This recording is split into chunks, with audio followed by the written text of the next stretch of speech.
in a world painted with magic, where every royal lineage was a testament to arcane power.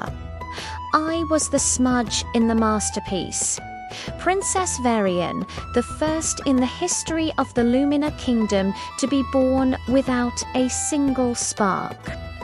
My family's crest, a sun radiating golden light, felt like a mockery. While my siblings could conjure light with a flick of their wrist, my hands remained stubbornly, disappointingly empty. The palace halls whispered my name with pity. The courtiers bowed with polite, but hollow, respect. I was a princess in name, but a shadow in reality. My chance, or so I thought, to prove my worth came in the form of a royal decree. I was to be the envoy to the Umbra Kingdom, our long-standing rival. My destination was the Obsidian Academy, their most prestigious and formidable school of magic. The mission was simple: foster peace, build bridges. But I knew the unspoken truth. I was being sent away, a convenient, powerless piece on a political chessboard. My father's eyes, usually so warm when they looked upon my siblings, were cool and distant as he gave me his blessing. He was sending a broken tool to do a diplomat's job.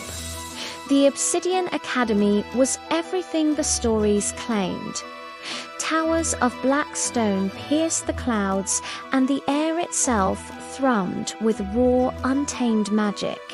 It was intimidating, a constant reminder of everything I lacked. And then I met him. Prince Darius of Umbra. He was the Academy's prodigy, a mage whose power was a tangible force, a cold pressure in the air around him.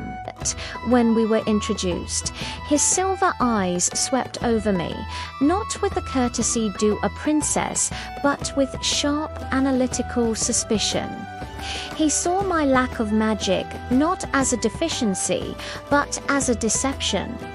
To him, I wasn't an envoy of peace. I was a spy, a Trojan horse sent to infiltrate his home. He made his disdain clear. During council meetings, he'd counter my every proposal with a sharp-tongued remark. In the Great Hall, he'd walk past me as if I were invisible.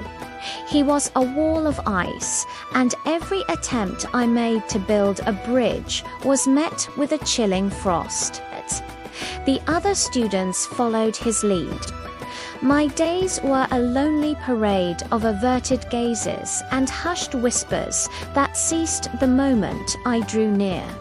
They called me the blank princess, the empty vessel. I threw myself into my studies, not of magic, but of history, politics, and strategy. If I couldn't command respect with power, I would earn it with intellect. I spent my nights in the vast, shadowed library, poring over ancient treaties and forgotten lore. It was there, amidst the scent of old paper and dust, that the first strange thing happened. I was reaching for a high-up tome on interkingdom law when the shelf trembled. A heavy book on the top tier wobbled and then tipped, hurtling straight for my head. I flinched, bracing for impact, but it never came. When I opened my eyes, the book was hovering an inch from my face, held suspended by a shimmering, barely there field of silver light. And standing a few feet away, his hand outstretched, was Darius. His expression was one of pure shock. He lowered the book slowly, his gaze fixed on me, not with suspicion this time, but with profound confusion. He hadn't been close enough to react that quickly, he asked, his voice low. How did you do that? I could only shake my head, my heart hammering. I hadn't done anything, but a tiny, unfamiliar warmth lingered in my fingertips. That incident planted a seed of doubt in Darius. He started watching me not as a threat, but as a puzzle he couldn't solve. He would find me in the library, not to mock me, but to observe from a distance. One evening, he approached my table and dropped a book beside me. "Read this," he said, without preamble. It was a text on suppressed and latent magical abilities. I looked up at him, bewildered. "You think I have magic?" I asked, the idea sounding absurd even to my own ears.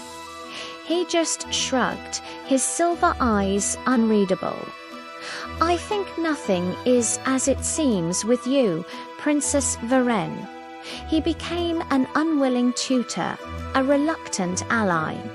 He'd test me, asking me to focus on a candle flame, to try and feel the flow of magic in the air. Nothing ever happened. Yet, the strange occurrences continued. A sparring dummy in the training grounds would fall over as I passed. A gust of wind would slam a door shut when I felt a surge of frustration. Each time Darius would be nearby, his brow furrowed in thought. He was convinced I had power, a power so deeply hidden that even I didn't know it was there, and his conviction, as maddening as it was, started to seep into me. The political situation grew darker. Whispers of my weakness being a ploy for a Lumina invasion grew louder. An assassination attempt, disguised as an accident in an alchemy lab, left my room in ruins. It was Darius who pulled me from the debris, his face grim. The attack wasn't meant to scare me. It was meant to kill me, and it was clear it originated from within the academy. Someone wanted to spark a war, and I was the perfect catalyst. We were no longer just a princess and a prince. We were two people trying to survive in a nest of vipers. The truth began to unravel in the Academy's deepest archives, a section forbidden to all but the highest-ranking mages. Darius led me there one night, under the cover of darkness. He believed the answer to my powerlessness and the key to the conspiracy lay hidden in the history of our two kingdoms. We found a journal written by a royal scribe centuries ago. It spoke of a pact made between the first king of Lumina and the first queen of Umbra. The pact was a desperate measure to end a devastating war. The Lumina King, a master of light magic, and the Umbra Queen, a wielder of shadow magic, bound their powers together. They created a magical lock, a fail-safe, to prevent either kingdom from ever wielding its full might against the other. This lock was passed down through their bloodlines, dormant. But the journal described a prophecy. One day, a royal would be born who could turn the key. A royal born seemingly without power, but who in fact held the potential to wield both light and shadow, to unite or destroy everything. As I read the words, the warmth in my hands that I had felt before ignited into a fire. A faint light, golden like the luminous sun, shimmered around my right hand, while a deep, velvety shadow, dark as the umbra night, coiled around my left. Darius stared, his eyes wide with awe and something else. Understanding. "You're not powerless," he breathed. "You're the balance. My entire life, my family's disappointment, the court's pity, it had all been based on a misunderstanding. My lack of a singular magic wasn't a flaw. It was a sign of a dual, unparalleled potential. The revelation came just in time.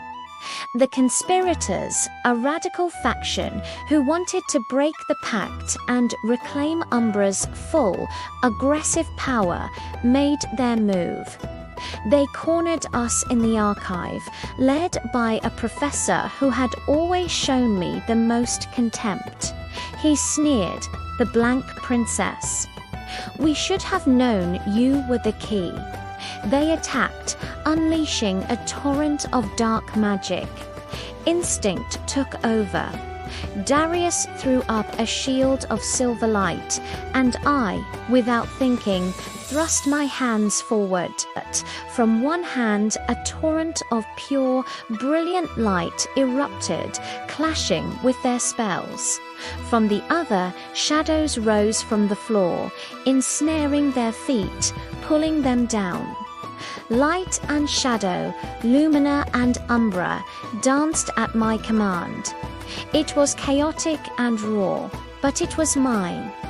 Darius fought beside me, his controlled, precise magic a perfect counterpoint to my untamed power.